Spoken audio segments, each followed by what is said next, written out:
Obrigado, Fê. Obrigado pela intro. E, bom, dando um contexto rápido, né, para quem não está no mercado de venture capital há muito tempo, imagino que seja a minoria aqui nessa ligação. Mas só para entender, né, desde o princípio, a importância, né, dessa discussão. Os maiores fundos institucionais, né, que operam na América Latina, e aí a gente pode pensar tanto os fundos locais quanto fundos internacionais, que são super ativos, né, na região, costumam requerer essas estruturas offshores, né, para realizar investimento, e aí por N motivos, né? E um dos principais deles é a eficiência tributária, né? E a nova MP, né, a 1171, que foi publicada e que está sendo revisada agora, né? Propõe uma incidência, né, de tributação sobre ativos no exterior, né? E aí seria uma incidência, né, para pessoas físicas, né, que são residentes tributárias, né, ou residentes fiscais no Brasil. E como a Fê comentou, né, a gente recebeu várias perguntas de fundadores super preocupados, né, preocupados, né, com o impacto, né, que essa legislação vai ter no bolso e, obviamente, né, sobre a perspectiva, né, de levantar rodadas subsequentes, né, principalmente pessoal que já montou algum tipo de estrutura offshore, né. E como a Fê já comentou, né, um disclaimer super importante é que a MP está em processo de revisão, o texto pode ser alterado, né, então tudo que a gente falar aqui hoje está sujeito a alterações e, obviamente, né, à medida que a MP for evoluindo e esse assunto for desenrolando, a gente com certeza vai estar aqui e vai ter novas rodadas, né, desse webinar para a gente atualizar todo mundo, né, à medida que o assunto for discorrendo, né? E se isso parece confuso para você, o que é o MP, processo de revisão e, enfim, a gente está indo bem para o básico, né? E aí o Vinícius vai contar um pouquinho para a gente como é que funciona esse ciclo de vida de MP, como é que ela sai, né, de ser uma proposta até chegar, né, e passar no legislativo. E, obviamente, né, eu sei que ninguém gosta de pagar imposto e que às vezes, principalmente no Brasil, né, é difícil enxergar o retorno desses investimentos, né? Mas com tudo isso dito, né, era uma mudança na legislação que era esperada, existem N referências internacionais, eu acho que se você sair daqui com uma mensagem, é uma mensagem que você sai, é que apesar dessas mudanças, né, apesar de ter um impacto no bolso de todo mundo, essas mudanças não são catastróficas, né, para o mundo de startups, né. Pelas N conversas que a gente teve com fundos de investimento, escritórios, fundadores, a gente não espera que essas mudanças sejam drásticas. A estratégia de investimento, né, de fundos provavelmente não muda, e o impacto no bolso também não parece ser nada substancial, né? Bom, acho que é isso que eu tinha para compartilhar. Vou passar a bola para a Fê, que vai apresentar aí o nosso time de panelistas, né, e especialistas, e que vai discorrer aí bem mais sobre o assunto e aprofundar bem mais no assunto. Super obrigada, Ian. Acho que é importante todo mundo saber que a gente tem alguém como você no desenvolvimento aí do produto, né? Que tem tudo a ver. Gente, então agora, para dar continuidade na conversa, a gente convidou um painel de experts, né? De escritório de advocacia que tem até focos diferentes para falar de forma prática, em bom e simples português dessa vez, né? Como essas alterações vão entrar no mercado de venture capital no Brasil, e a gente vai falar sobre as perguntas aí que vocês trouxeram. Tudo que a gente puder cobrir em detalhes, a gente vai cobrir. O que faltar, a gente pretende publicar material, né? Então, vamos sempre evoluindo, tá, gente? Vamos começar do começo.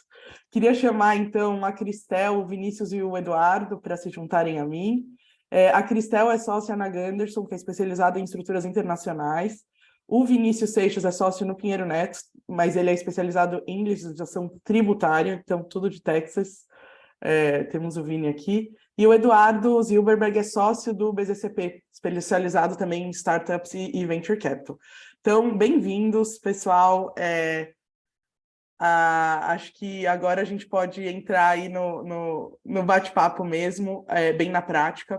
Eu queria começar pelo Vinícius. Vinícius, se você quiser se apresentar rapidinho, e daí, como o Ian comentou, contar um pouquinho como é o processo da medida provisória, como é que ela vira lei e tal, só para todo mundo estar bem ciente do que vai acontecer como próximos passos aí, acho que seria legal. Claro, claro. Obrigado, Fê. Obrigado a todo mundo pela presença. Vou tentar evitar aqui o juridiquês. É meio difícil para falar de medida provisória e tributário, mas vou me esforçar. Acho que a primeira coisa que a gente tem que saber é que quando a gente espera qualquer tipo de norma, lei, etc., o natural é que venha do Poder Legislativo, Congresso, Senado, as casas lá de Brasília, que efetivamente quem tem o poder para legislar. Acontece que tem algumas exceções quando o próprio presidente ou executivo também pode legislar, que é o caso da medida provisória, por exemplo. Então, assim, tem força de lei? Tem força de lei. Já é válida assim que ela é editada? Já é válida assim que ela é editada. Então, está valendo a medida provisória. A diferença é que, como ela não observou os trâmites ali do Congresso, ela vai ter um prazo para que ela efetivamente seja analisada tanto pela Câmara dos Deputados quanto pelo Senado. Aí depois tem a sanção presidencial e aí passa a ter a mesma validade de uma lei ordinária, por exemplo. Então, em termos de trâmite, é até bom falar exatamente o que está acontecendo aqui. A gente teve essa medida que foi editada no final de abril, então começou a valer em 1º de maio, então as regras estão valendo, muito embora as regras digam que só vai valer a partir do 1º de janeiro do ano que vem, então por isso que a maioria delas não tem tanto impacto, né? Como a gente vai discutir depois. Aí você tem 60 dias que são automaticamente prorrogáveis por mais 60 dias. E nesse prazo tem aí um recesso que, sim, eles também têm um recesso em julho de 2 semanas, então dá uma alongada no prazo.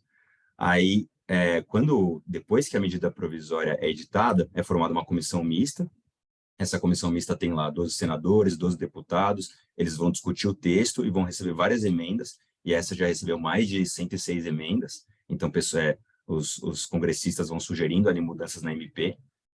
Tem esse prazo de análise e essa comissão mista ela tem que fazer um parecer. E a gente está esperando esse parecer até agora, está bem nesse período. Então, ainda sequer foi ali para a Câmara dos Deputados, para lá ela ser votada em maioria simples, para depois para o Senado votada em maioria simples, e pode ter ajuste, pode ter veto, etc. Eles podem não concordar com a redação, para depois ela, se tiver alguma mudança, por exemplo, no Senado, volta ainda para a Câmara dos Deputados, aí finalmente vai para a sanção presidencial.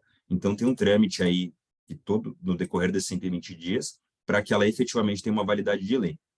Então, conclusão é o governo legislando, vai passar pelas casas ali do Congresso, podem concordar ou não, e a gente está exatamente nesse momento que a comissão mista tem que apresentar o parecer, e por enquanto nada, porque claramente, como vocês têm acompanhado, há outras prioridades. Nosso time de Brasília falou que está muito mais focado ali nas discussões em relação à CPI do 8 de janeiro, então tem outras discussões que estão na frente agora do que a nossa querida MP aqui. Então, depois a gente fala um pouco de chance de ser aprovada, mas acho que isso já é um presságio de que a gente não está tão otimista em relação à aprovação dela. Vou parar por aqui.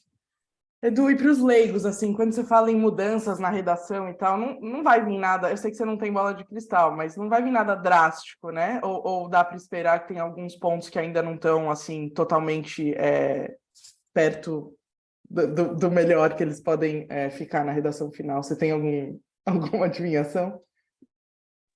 Olha, pessoal, do meu lado, eu aprendi a esperar de tudo nesse processo. Então, a gente teve, por exemplo, há um tempo atrás, um marco legal das startups que, em tese, ia resolver o problema do stock option para todas as empresas, pelo menos no sentido de previsibilidade, embora não fosse necessariamente a melhor solução.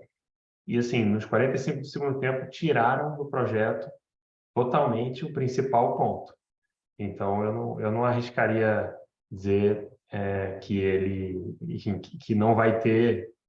Acho que pode ter mudanças significativas e pode também né, não passar a medida provisória, como a gente já falou aqui. Tá bom, vamos esperar então. Cristel, do jeito que ela está hoje, você pode comentar um pouquinho de quem é mais impactado, né? Porque tem o lado dos investidores, tem o lado dos fundadores. A gente estava discutindo um pouquinho, né, sobre quem controla a startup, quem tem estrutura offshore. Você pode comentar quem são os atores assim que vão ser mais impactados? Claro, eu acho que, bom, primeiro é importante falar que são brasileiros, né? Acho que é meio óbvio, mas quando a gente fala em investidores, a gente olha para o mundo de investidores que tem uma parte beneficiária brasileira. Então, a gente não está falando dos investidores americanos, enfim. Mas eu acho que tanto fundadores quanto investidores, e investidores mais no sentido de os próprios fundos nas suas estruturas estão olhando para essa regra e podem ser impactados É lógico que a gente estava falando um pouco de controle, né? Que existe uma discussão se aplica ou não a questão do controle, se é importante olhar para as partes que efetivamente controlam a empresa antes de você ter alguma taxação em relação a essa regra. Então, é uma análise caso a caso, mas acho que está todo mundo bastante atento à regra. Boa. Então, vamos lá. Vinícius, se você puder entrar um pouquinho mais no detalhe. Qual é o impacto tributário que a MP vai trazer para as startups que já existem, né? Que já tem o seu Cayman Sandwich, que já tem a sua estrutura nos Estados Unidos, né? Tem bastante perguntas que chegaram para a gente que foi, eu tenho uma estrutura, né? Então, vamos começar por aí. Vamos lá. Acho que só contar assim rapidinho. Não é a primeira vez que o governo tenta tributar exatamente essa situação. Porque o Brasil, assim, se você comparar com a maioria dos outros países, a gente tem uma anomalia em relação a pessoas físicas no Brasil que detêm empresas no exterior.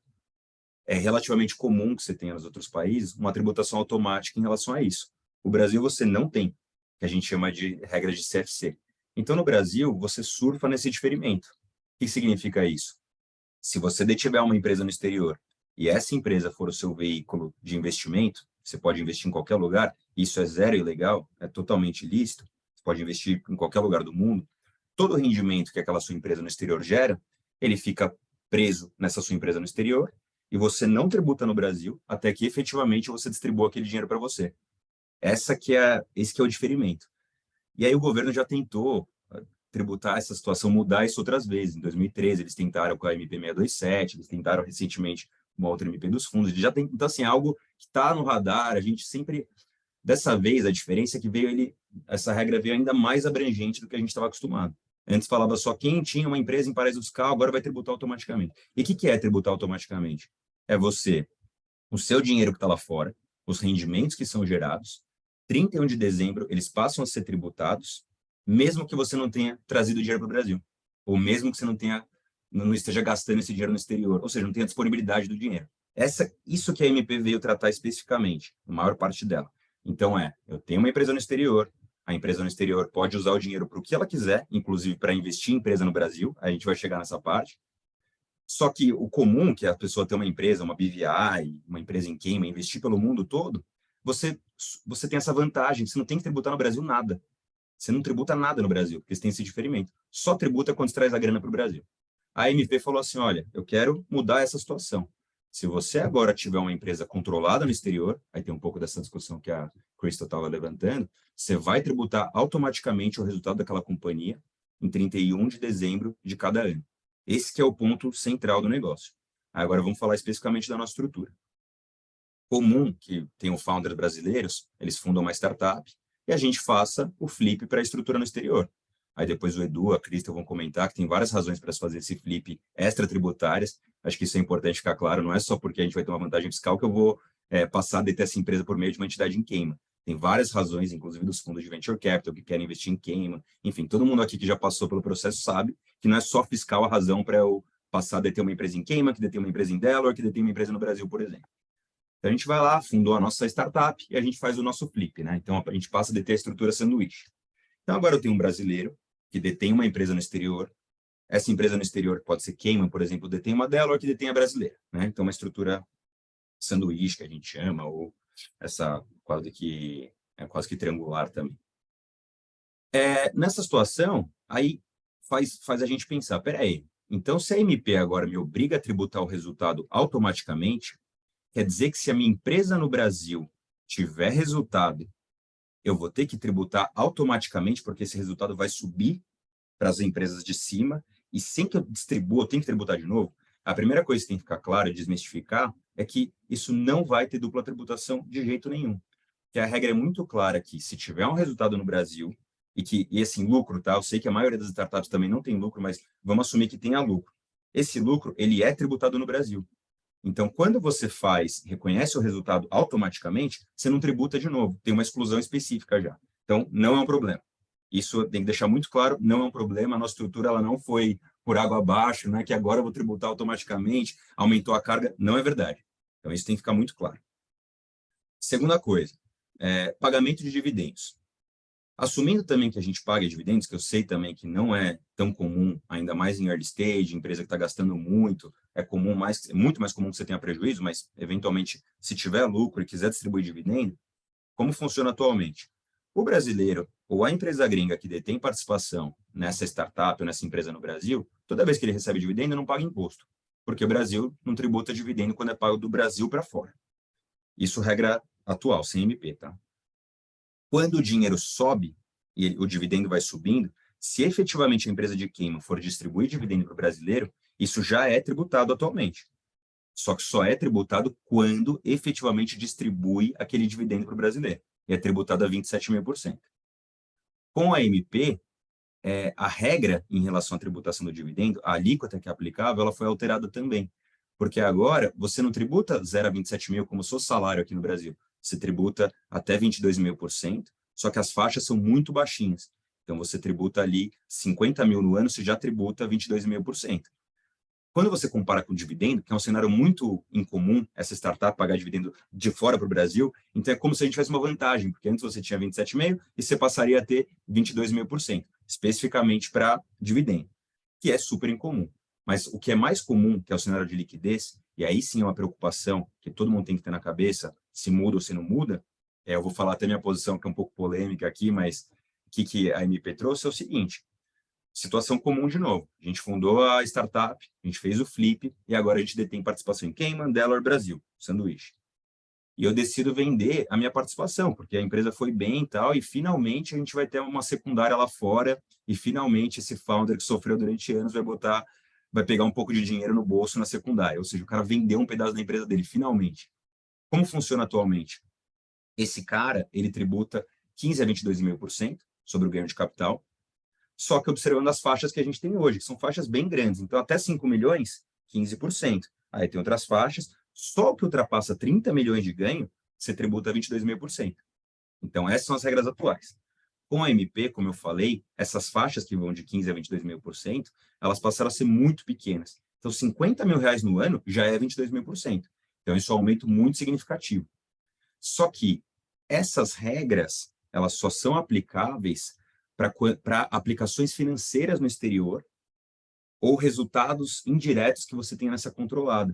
Se eu estou vendendo uma controlada minha, ou seja, se eu sou o controlador dela, e aí a definição é bem ampla, incluindo a possibilidade de você ter poder de deliberação em conjunto com outras partes, então nessa hipótese ela é considerada sua controlada, você continua aplicando a regra velha. Então também nessa hipótese não mudou nada, porque você continua aplicando 15 a 22,5%. Isso para quem tem controle dentro da MP. Por outro lado, se você não tem controle, e aí acontece muito para o time que você deu a opção e virou ação, para o minoritário, um anjo que botou dinheiro lá, esse cara, ele não tem mais 50% e também não tem controle em relação às deliberações da sociedade. Significa, então, o quê? Que para ele vai ser o tratamento de uma aplicação financeira no exterior. E como que a MP diz que vai ser tratada a aplicação financeira hoje em dia? 15 a 22,5%, só que 22,5% já é o que passa 50 mil no ano. Ou seja, para essa pessoa, sim, teve uma mudança drástica em relação à tributação, caso ele tenha um evento de liquidez, entendeu? Então, isso é uma coisa que gera bastante confusão, eu sei que tem outros posicionamentos, mas quando você lê a regra, me parece que é exatamente essa a aplicação dos dispositivos. Estou falando muita coisa, vou parar um pouquinho para a gente ir discutindo de novo, desculpa, eu sei que é muita coisa. Não, imagina, eu acho que é importante porque todo mundo começa a se reconhecer, né, aí nos casos, né, puxa, sou controlador, eu tenho lá fora, eu tenho anjos, eu tenho... Teve até uma pergunta que perguntou o que muda para os meus funcionários que têm stock options, né, então acho que a gente vai começando a ver onde cada um vai se encaixando, mas realmente essa coisa das faixas é importante, né? Antes você estava coberto por mais tempo com menos alíquota, é isso que eu entendo, né? Muito mais, o ganho podia ser muito grande e você ainda estava na linha, por exemplo, até 5 milhões era 15%. Agora 50 mil já vai para 22,5% se você cai na norma. Então, isso que é um problema. E aí, eu acho que assim, isso quando a gente pensa em estrutura sanduíche, o tradicional aqui de Founder. Só que uma coisa aí que é clara, que voltando ao objetivo da norma, né? Qual que era o objetivo dela? Impedir o diferimento. Ou seja, você ter essa sua sociedade no exterior que fica investindo no mundo inteiro, tendo receita financeira no mundo inteiro, e nunca tributando no Brasil, porque o cara não traz o dinheiro para o Brasil. Os caras querem combater isso com a MP. Ao combater isso, né, esse problema que gerou tudo isso, eles estão buscando exatamente essa situação. E a gente sabe que, pode no seu caso de vários founders que estão lutando ali com aquela startup, mas tem muita gente e muito founder que tem uma BVI que, além de deter a participação na empresa brasileira indiretamente, ali por Cayman, etc., o cara também investe no mundo inteiro. E assim, é o que se espera de vários founders que vão começar, inclusive, a ganhar mais dinheiro. E à medida que as coisas vão acontecendo, isso e assim, é importante deixar claro também que, de novo, é zero legal isso. É, inclusive, racional. Por que não fazer isso? Se eu posso investir agora no mundo inteiro, sem tributar nada no Brasil, e eu tenho uma offshore, uma PIC, uma entidade no exterior, por que não investir por meio dela? Inclusive, tem outras razões, como eu falei, que não são fiscais para você ter sua empresa no exterior. Por exemplo, possibilidade de compensar prejuízo entre as aplicações diferentes. Então, imagina isso, eu sou um founder que comecei a ter sucesso. Então, minha startup começou a crescer. Eu tive um evento de liquidez, botei uma grana lá dentro. Aí eu recebi alguns milhões lá fora. Eu preciso trazer esse dinheiro para o Brasil necessariamente para investir no Brasil? Não, eu posso investir nos Estados Unidos, na Europa, em qualquer lugar. E aí eu vou usar como veículo de investimento essa minha entidade no exterior. Enquanto eu estiver tendo rendimento no exterior, nada é tributável, enquanto eu estiver usando essa entidade, pelas regras atuais. Então, eu vou investindo, tenho a possibilidade de compensar prejuízos entre aplicações diferentes, então tem outras razões para você usar essa entidade offshore. E, sem falar em sucessão, que é outra coisa sensacional ter a sua offshore. Por quê? Porque imagina que eu estou investindo no mundo inteiro com esse dinheiro que sobrou da minha startup, etc., e se eu tiver um evento de sucessão, né, ou seja, tiver que deixar para os herdeiros algum tipo de falecimento, eu teria que lidar com o inventário em várias jurisdições se eu detivesse investimento diretamente. Mas se eu detenho por meio de uma empresa, essa empresa ela passa para o meu filho e a situação continua a mesma, por exemplo. Então, tem outras razões extratributárias para você ter essa offshore. Só que a regra nova, ela impede que você tenha esse diferimento. Ela fala, todo final de ano, você vai tributar automaticamente aquele dinheiro, mesmo que você não tenha distribuído ou utilizado aquela grana lá fora. Então, assim, essa é a situação, entendeu? Mas, obviamente, também impacta estruturas muito mais simples, como essa nossa estrutura sanduíche aqui, a depender da situação, entendeu? Legal. Gente, o TLDR não vai ter como fugir, vamos ver o que a gente pode fazer para, né, que seja justo da melhor forma possível. Eu vou puxar o Edu um pouquinho aqui para falar do que eles estão vendo das startups que estão se formando agora, né? Se vocês estão trabalhando em alguma outra forma, ou vocês já estão... né, que a MP trouxe de diferente aí para quem ainda não tem? Porque quem já tem sua estrutura vai ver o que fazer. E quem ainda não tem e que está montando agora, como é que vocês estão trabalhando, Edu? Teve alguma mudança que vocês estão pensando, ou ainda está tudo esperando?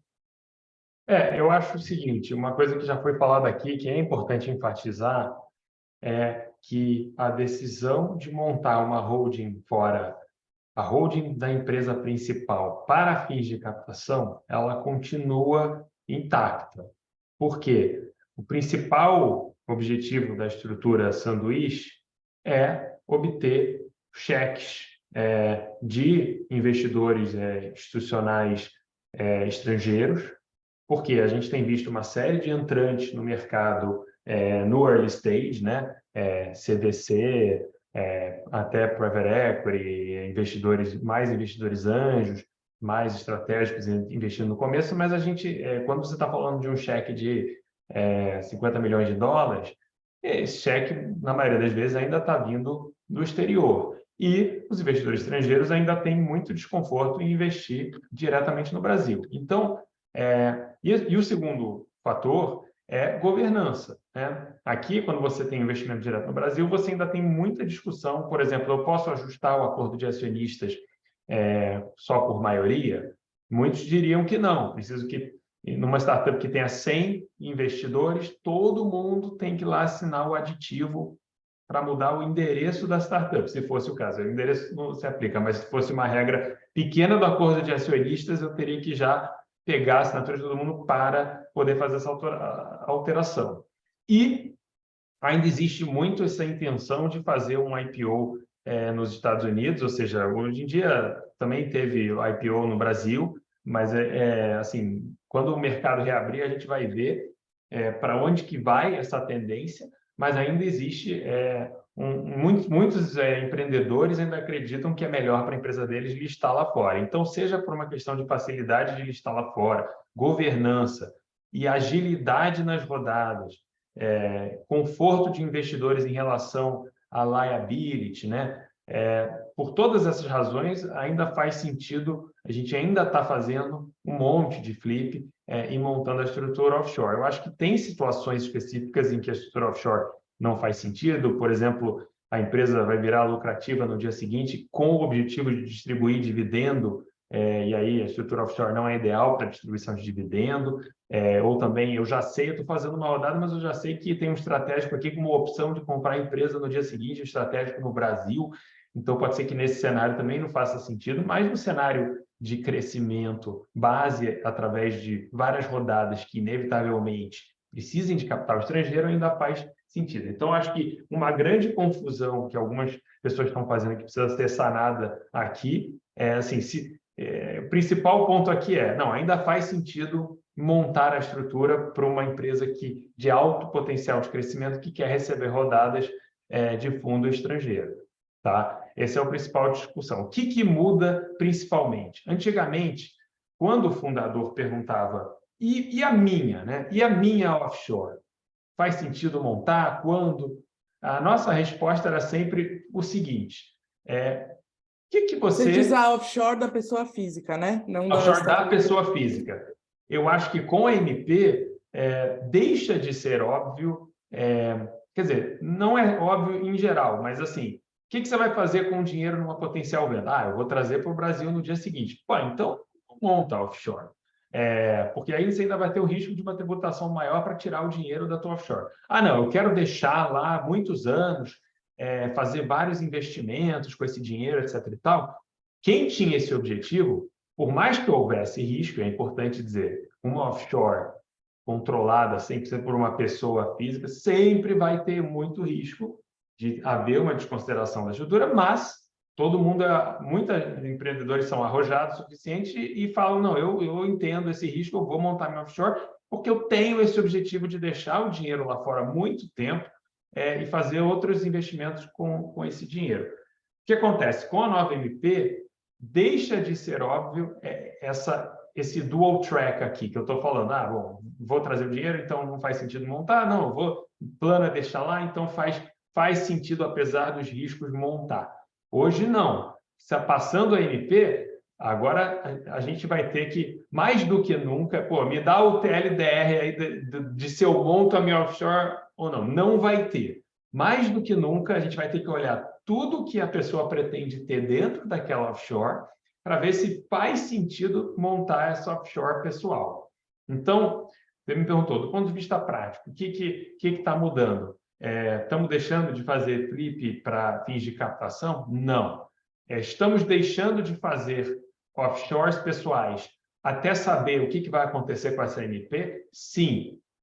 A não ser casos muito específicos, tem gente que já mora fora, já tem residência fora, já não quer, anyway, ter direto na física por qualquer razão, e tem esses casos. Mas, assim, o caso típico do fundador brasileiro que já monta a sua offshore contando com o diferimento, isso, assim, temporariamente acabou e, a depender da reforma tributária, do andar da carruagem, a tendência é acabar. Porque, como bem falou o Vinícius, não foi a primeira vez e não será a última que o governo tenta acabar com esse diferimento eterno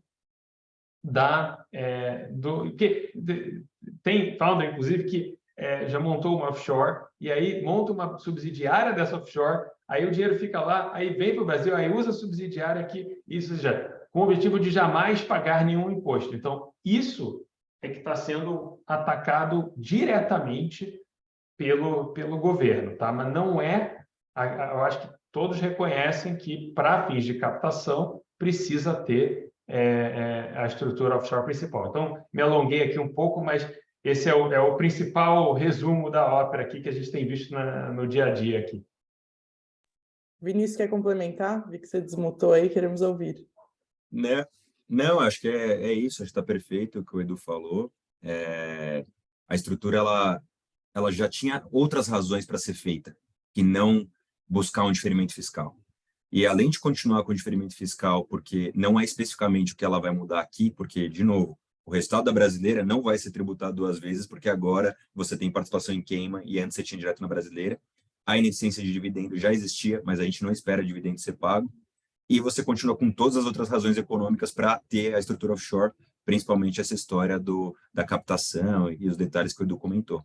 Então, acho que faz todo sentido. Em relação a ter a sua offshore, aí acho que é sempre importante você ter comparativamente. Um brasileiro que detém renda fixa no Brasil, todo mundo aqui que tem um CDBzinho que sobrou ali, a gente paga 22,5% a 15%, e ali no prazo, né? Então, deu 2 anos, 15% sobre o seu rendimento. Se eu passo a deter isso via offshore e a regra efetivamente passa da MP, eu vou tributar 22,5% necessariamente ao final do ano, tudo que passar 50 mil. Então, passa a ser desvantajoso você deter aquele investimento via sua offshore, por exemplo, para fins de Brasil. Então, assim, quando você compara o que está acontecendo, eventualmente eles estão atacando especificamente a sua possibilidade de ter offshore e conseguir aquele diferimento e, eventualmente, tratamento fiscal mais benéfico. Eu acho que esse que é um resumo da ópera também. Eu vou passar para a Cristel falar um pouquinho mais para a gente das estruturas internacionais, que é como a Gunderson está vendo isso, mas teve uma pergunta que tem bastante a ver aqui, eu não sei se existe uma resposta que seja geral, né? Sobre a residência fiscal dos brasileiros que são founders, né? Ainda faz sentido que seja o Brasil? Existe como transferir para o exterior e daí você ter... Pelo que vocês estão falando... vai depender do caso a caso, né? Mas se vocês quiserem colocar um pouquinho mais de detalhe nesse, não sei quem gostaria de responder sobre a residência fiscal, Brasil ou fora, se tem alguma recomendação. Assim, se eu puder comentar até alguns casos que a gente teve, né, a verdade é que se a MP passa, mudar a residência fiscal para fora pode ser bom. Eu não quero incentivar ninguém a deixar o Brasil, mas vários clientes, assim, principalmente depois que a MP saiu e você tem essa offshore, imagina que se você tiver a possibilidade de... Você já tem sua offshore, você está investindo via ela, e você sai do Brasil e você leva a sua participação a custo, porque você tem essa possibilidade, ou seja, para todo mundo ficar na mesma página. Quando eu tenho uma offshore, no meu imposto de renda, o que consta lá é participação societária em empresa em BVI no valor de X. Tudo que está acontecendo naquela BVI, e ela pode estar investindo no mundo inteiro, ou só numa empresa em queima que investe em Delaware, que investe no Brasil, ou qualquer coisa, nada daquilo vem no meu imposto de renda. Nada daquilo tem acesso à Receita Federal. Tudo fica lá por meio dessa offshore. E, de novo, isso é zero ilegal. Não sei se vocês lembram quando teve um negócio do Panama Papers, aí lançaram uma lista e tinha um monte de gente com... Vejam só essas pessoas que têm offshore. Aí, tipo, tinha, sei lá, Serginho Groisman. E assim, não quer dizer nada isso. Ter uma offshore não quer dizer nada. Então, não tem problema nenhum. A regra diz que você pode ter. Se você declarar ela e tiver lá tantas ações, né, no custo, tá tudo bonito, não tem problema. E a declaração do Banco Central também, desde que você ultrapasse e tal.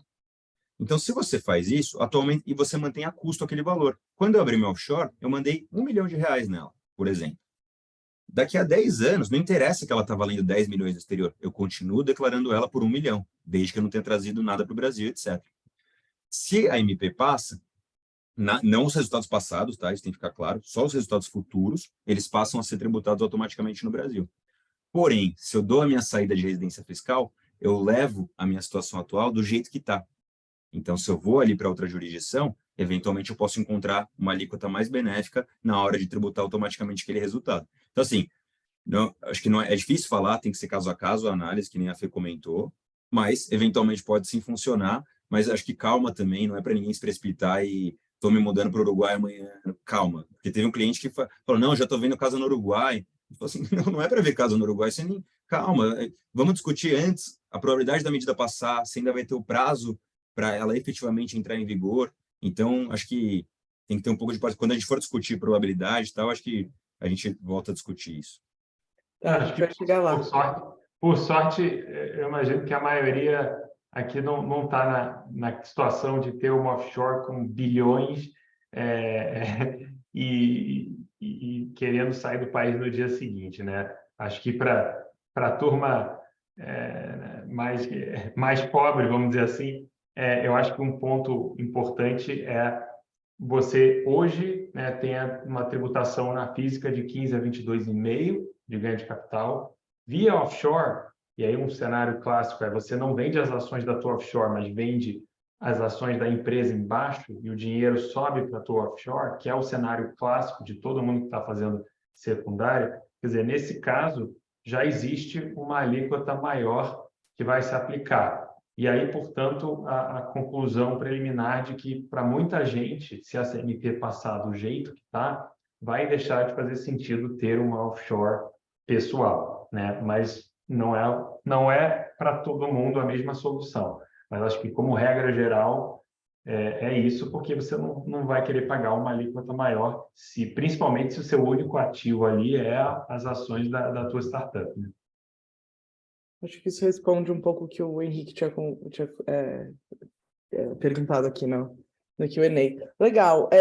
Antes da gente voltar um pouquinho mais dos detalhes aí do que pode acontecer, Cristel, eu queria que você comentasse um pouquinho o que você tem visto das estruturas internacionais mais consolidadas já, né?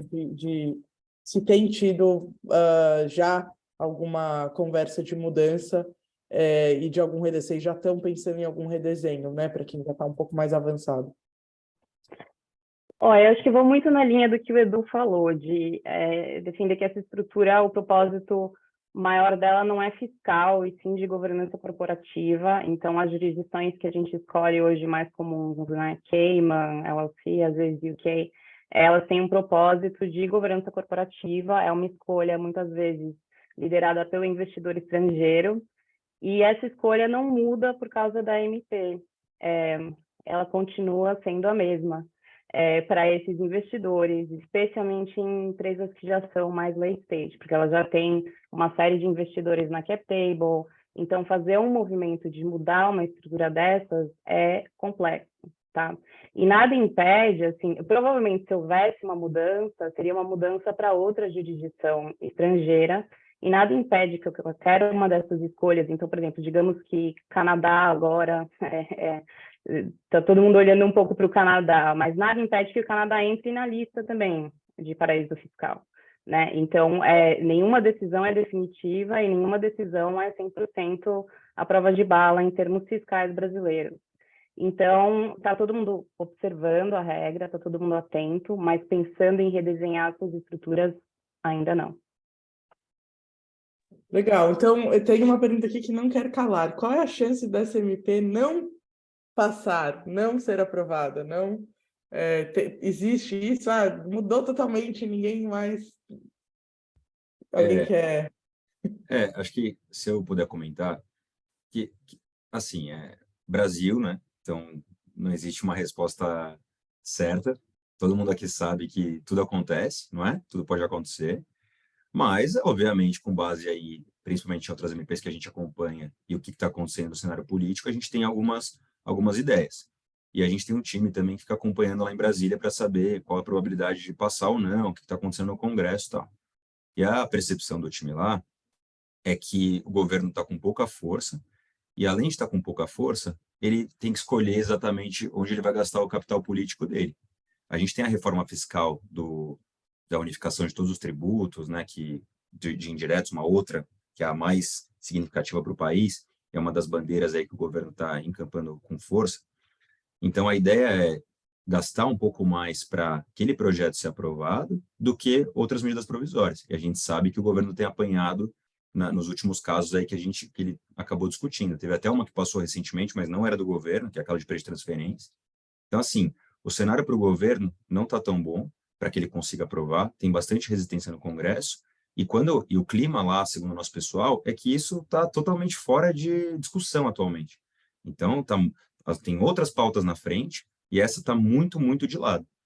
Assim que saiu a MP, a gente ficou com uma impressão muito grande que ela ia passar, porque, primeiro, várias tentativas já de tentar fazer isso acontecer, o Brasil está isolado no mundo em relação a essa matéria central, o governo precisa de mais arrecadação, e aqui, por que não mais arrecadação? E junto com ela veio também um negócio que, não sei se todo mundo acompanhou, mas a possibilidade de você atualizar a sua declaração de imposto de renda pagando só 10% em relação aos ativos no exterior. Então, imagina, naquele meu exemplo que você colocou 1 milhão lá fora e deu 10 anos, você continua com aquele 1 milhão, você poderia atualizar o seu custo pagando só 10% de imposto. É um incentivo para todo mundo fazer isso.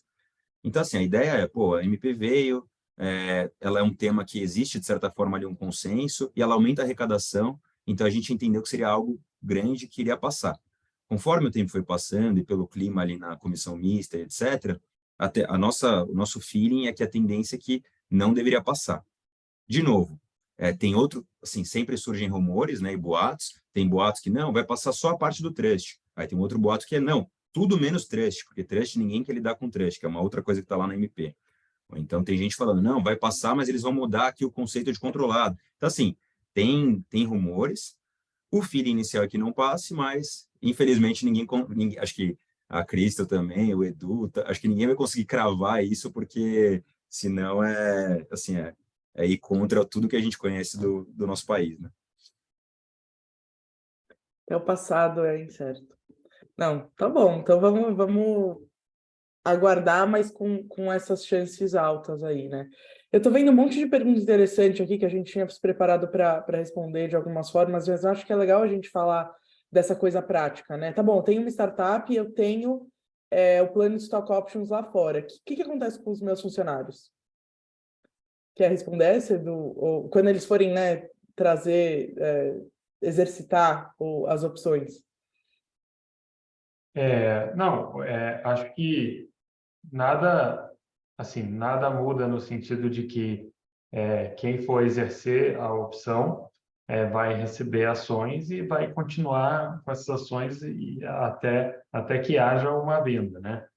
Então, eu acho que o ponto que o Vinícius trouxe é essa interpretação aí, de certa forma polêmica, de que a participação desse sopista em Cayman seria uma aplicação financeira e ele estaria, portanto, tendo que pagar uma alíquota de 22,5% ao invés de 15%. Agora, quem tem stock option está acreditando num upside assim, muito maior e que não é a mudança de 15 para 22,5 que vai deixar de fazer sentido a pessoa ter stock option, né, seja na estrutura que for, entendeu? Então, não acho que tem nada a ser feito nesse momento em relação a detentores de stock option. Acho que o único recado que eu sempre dou é testar se a pessoa realmente valoriza o stock option que ela está recebendo. Porque a gente vê muito empregado que prefere R$ 1.000 a mais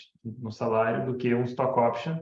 E se é esse o caso, então melhor dar R$ 1.000 e não stock option. Agora, em relação à novidade, e acho que é importante também conscientizar o empregado em relação às obrigações que ele tem, como que ele tem que fazer para exercer, mas nada diferente do que já existia antes, tá? Então, não acho que a IMP vai causar grandes impactos na forma que a gente estrutura o stock option hoje em dia.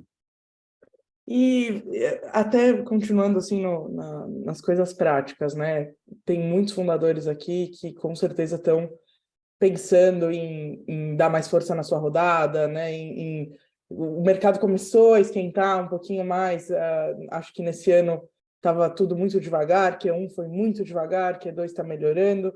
Você está vendo, Edu, alguma mudança radical que pode vir, por exemplo, não, então agora vai ter mais gente investindo em estruturas locais. Vocês estão sentindo que pode vir alguma mudança nesse sentido? Ou a gente vai ter que se adaptar mesmo com a MP e continua sendo ainda a melhor opção que o founder pense na estrutura offshore para fins de receber investimento? Acho que a gente está repetindo várias vezes isso aqui, né, que não é o único motivo, mas que continua sendo a melhor, o mais otimizado, mas tem alguma outra ponto de atenção, assim, de alguma mudança que essa MP pode trazer? Não, eu acho que não tem muito essa questão de vamos estruturar diferente para escapar da MP. Eu acho que e também não acho que, de novo, a MP pode impactar na decisão de um fundador ou um investidor montar a sua offshorezinha para esse propósito de deter essas ações ou não. Agora, a estrutura principal da empresa, né, aonde fica a holding, isso tem a ver com uma estratégia de captação. Quer dizer, no final das contas, o fundador está preocupado em receber um aporte de capital relevante, com um valuation cada vez melhor, especialmente com, né, com a economia melhorando. E esse é o critério principal, entendeu? Então, por exemplo, tem investidor que não aceita investir na estrutura em Cayman. O cara quer investir em Delaware. E aí, quer dizer, pode não ser o ideal, mas é o que é necessário para captar. E tem investidor, né? A gente sabe que teve a entrada aí recente de corporate venture capital, de empresas grandes, fundos de private equity, que podem, e que foi importante, né, num momento de escassez, que foi ano passado, dos fundos tradicionais, ter essa complementação que veio desses outros agentes e que nem todos estão familiarizados ou se sentem confortáveis com a estrutura de Cayman. E aí, nesse caso, faz sentido pensar numa outra estrutura ou até mesmo fazer investimento direto no Brasil. Mas vai muito da estratégia de captação, estratégia de crescimento e quem são os investidores que estão liderando a rodada, e é isso que vai definir a holding, onde que a gente vai fazer a holding principal. Acho que essa racionalidade que a gente tem que ter não muda. Não é essa alteração que vai fazer com que a gente repense toda a lógica de captação da empresa, tá? Mas em relação a esses casos de, como eu já falei aqui, de holding pessoal e planejamento patrimonial, isso vai ser, as pessoas vão ter que dar mais atenção e aí realmente pegar um especialista para entender no detalhe, olha, como que isso impacta a minha offshore, considerando que eu tenho um monte de investimento aqui, aplicação financeira, é tudo a mesma coisa, não é? Isso é o principal impacto, né? Mas a gente tem aí uns bons meses aí para ver se passa ou não. Depois acho que o Vinícius pode entrar até mais no detalhe, mas ainda teria que, na minha visão, passar a MP, virar o ano. Então, a gente tem um tempinho aí para se planejar. Legal, acho que muita gente deve estar se colocando no chapéu de angel investor, né? Entendendo essa questão da offshore, da PF e tal. E como é que fica para os fundos? Eu queria aproveitar para a gente comentar um pouquinho, porque teve bastante gente que trabalha em fundo de venture capital, tanto local quanto internacional, que se inscreveu e deve estar por aí. Vocês têm visto alguma conversa do que vai mudar em relação a onde estão estruturados os fundos, né? Ou também é caso a caso também. Alguém tem alguma né, opinião do que muda mais para os fundos de venture capital? Olha, Fê, para fundo, eu acho que a gente pode discutir um pouco LP, por exemplo. LP no Brasil, que detém o investimento em uma participação, ou fez o investimento num fundo lá fora, que, por sua vez, fez uma aplicação no Brasil. Para esse cara, eventualmente, a MP pode ter um impacto, para esse limited partner específico. Mas o fundo em si, mesmo que você tenha GP no Brasil, etc., não deveria ser impactado, entendeu? Então, acho que, em princípio, nada deveria mudar em relação às estruturas que habitualmente eles estão acostumados, e todo mundo aqui que já lidou com fundo ou recebeu algum tipo de investimento, não é o foco da MP, em princípio, não deveria impactar. Você tem acho que depois, não sei se é o caso aqui, porque o foco é SMP, né, ministro, mas tem regras de transfer pricing aí que os fundos estão discutindo direto a questão da tributação, da relação entre o general partner e o fundo. Então, assim, não é só essa MP, não é a única alteração que está sendo proposta ou que foi já implementada no arcabouço da legislação aqui. Então, os fundos estão sendo impactados. Agora, em relação a essa norma específica, quando você tem aquele investidor anjo que monta a offshorezinha dele, isso vai impactar, né? Dele, vou investir na física ou vou ter uma offshore para fazer esses investimentos? Isso impacta, né, da mesma forma que impacta o fundador que está detendo a participação através de uma offshore pessoal. Agora, os fundos grandes que precisam ter uma estrutura, não existe o fundo grande investir na física, né? Então, acho que ele vai continuar investindo com a estrutura base que ele tem, mas ele precisa, com certeza, analisar os impactos. E o impacto aqui dessa MP não deixa de ter impacto indireto também, que é o dever de casa, porque, no limite, se eu tiver uma holding em Cayman que ainda é controlada pelos fundadores, né? Você tem tem situações em que o fundo entrou, pegou 20, 30% da empresa, mas o founder ainda tem claramente o controle daquilo. E aí, a princípio, eventuais lucros que a subsidiária tenha, acho que a norma isenta, mas todo cuidado é pouco, né? Então, eu acho que, além dessa questão da offshore pessoal, o dever de casa que os empreendedores precisam fazer para não bobear, vamos dizer assim, para não configurar uma situação que às vezes a norma é tão genérica que ela pega situações que nem é o objetivo. Então, por exemplo, uma dúvida que eu mesmo fiquei, Vinícius, beleza, lucros que venham da operacional brasileira estão isentos, só que o lucro passa pela Delaware. Então, eu já poderia argumentar, não veio da brasileira, veio da... Eu, se fosse o fiscal, ia argumentar isso. Não, vem cá, esse lucro passou para a Delaware, então já não é um lucro que veio, sabe? Então, por isso que todo cuidado é pouco. Então, assim, aquela economia que todo mundo tentava pegar o contador mais barato possível para cuidar da holding, eu acho que se a MP passar do jeito que está, não vai mais funcionar isso, porque a gente vai precisar realmente fazer um dever de casa para estar bem embasado para que eventual recurso que suba a estrutura para depois chegar nos investidores não seja considerado aí um lucro antes que ele seja, né, obviamente, distribuído para todo mundo. Em Especialmente total, acho para que fundos mesmo, né? Porque a gente tem também estruturas de carry, que também está sendo muito discutida, enfim, com regras de FIP que estão um pouco melhores agora para investimento no exterior. Então, a gente está vendo bastante discussão, sim, em relação a fundo e onde que os fundos novos vão ser incorporados, mas é muito, muito caso a caso. Depende de onde estão os LPs, os GPs, depende da estrutura de remuneração dos administradores. Então, é isso, fazer o dever de casa. sim. E acho que esse ponto do Edu é verdade. Teoricamente, tem até um pessoal aqui no chat perguntando: lucros da brasileira estão excluídos. Em princípio, estão excluídos, mas como o Edu falou, tem eventualmente a Delaware no meio. Aí é uma outra indireta. Será que eles podem entender, então, que esse resultado não é da brasileira e tentar tributar? Não deveria ser esse o objetivo da norma, mas do jeito que ela está escrita, tem essa possibilidade de interpretação malvada, digamos assim. Não deveria ser o escopo da norma.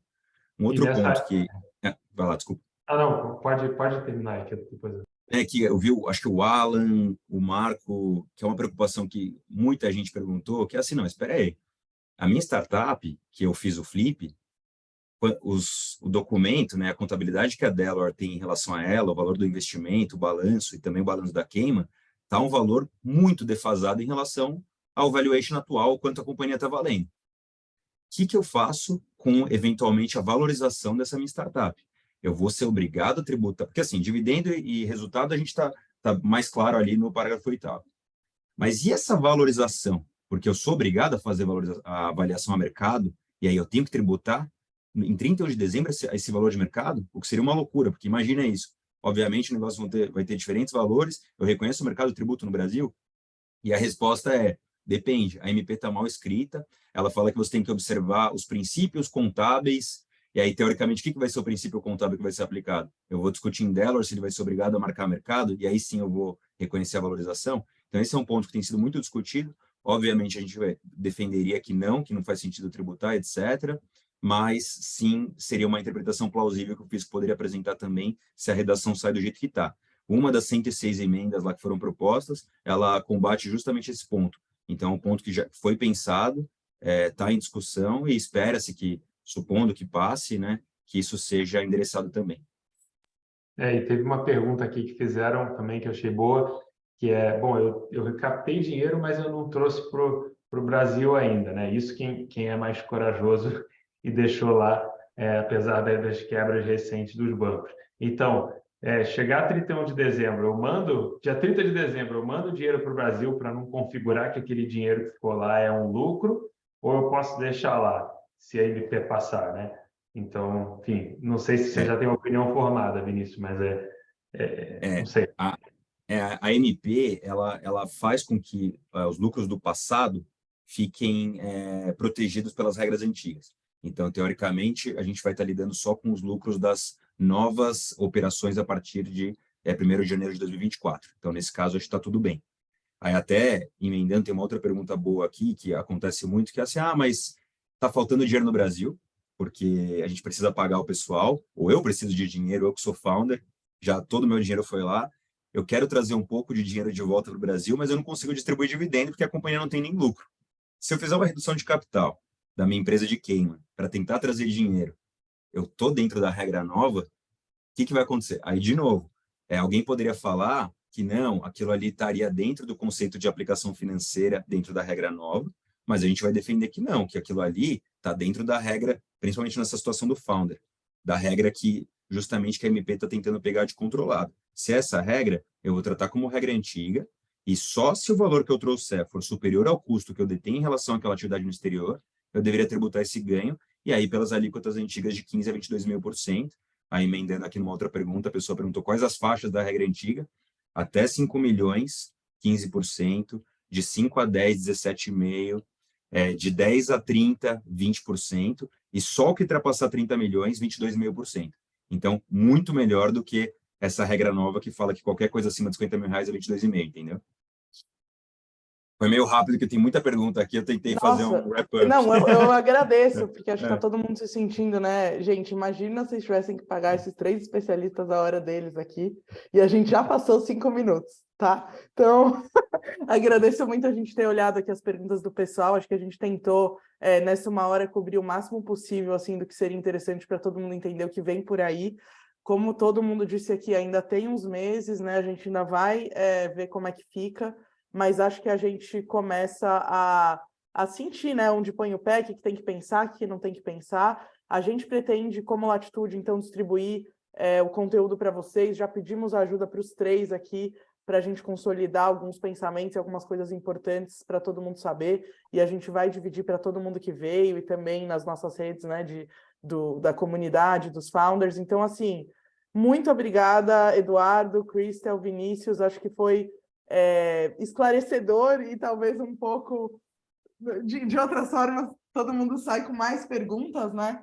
Mas obrigada, pessoal, pelo interesse, por todas as perguntas. Queria saber se alguém tem alguma última pensamento ou recomendação aí antes da gente desligar.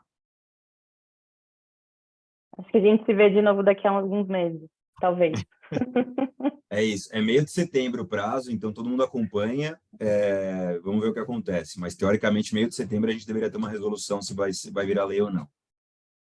Cenas do próximo capítulo e colocar as coisas em perspectiva, né, pessoal? Porque essa é a menor das alterações que está sendo discutida no Congresso aí. Então, Exato. Então vamos respirar isso. fundo e continuar fazendo o que a gente faz bem.